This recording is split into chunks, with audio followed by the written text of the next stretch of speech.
अस्सलाम वालेकुम दोस्तों, अमेरिका केवल सैन्य ताकत दिखा करके मिडिल ईस्ट में अपने वर्चस्व को बढ़ाना चाहता है। असलियत में दोनों ही देश के बीच रणनीतिक संतुलन छिपी हुई है, जिसको कुछ बिंदुओं को हम समझते हैं। पहला है वर्चस्व या ओनली केवल धमकी है।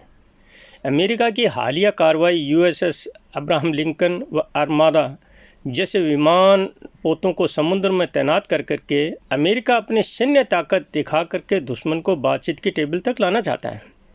परंतु ईरान बखूबी जानता है कि ईरान अमेरिका से सीधी लड़ाई में वह उसका सामना नहीं कर पाएगा, इसलिए वह प्रॉक्सी वार व रीजनल वार को बढ़ावा देगा ताकि यूएस को एक साथ कई जगह अपने को डिफेंस करना पड़े और उसकी ताकत कई जगह बढ़ जाए।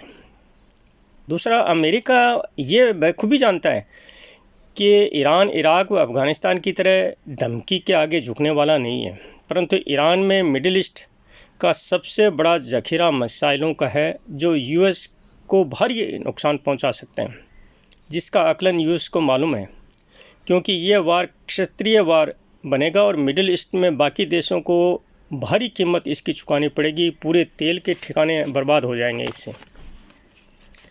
उधर स्टेट ऑफ हार्मुज को भी ईरान बंद करने से पूरे विश्व के अंदर हाहाकार मच जाएगा।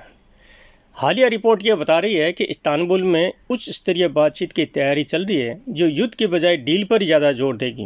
ईरान के भीतर भी घरेलू असंतोष है, क्योंकि आर्थिक प्रतिबंध होने के कारण वहाँ की स्थिति काफ़ी नाजुक बन गई है।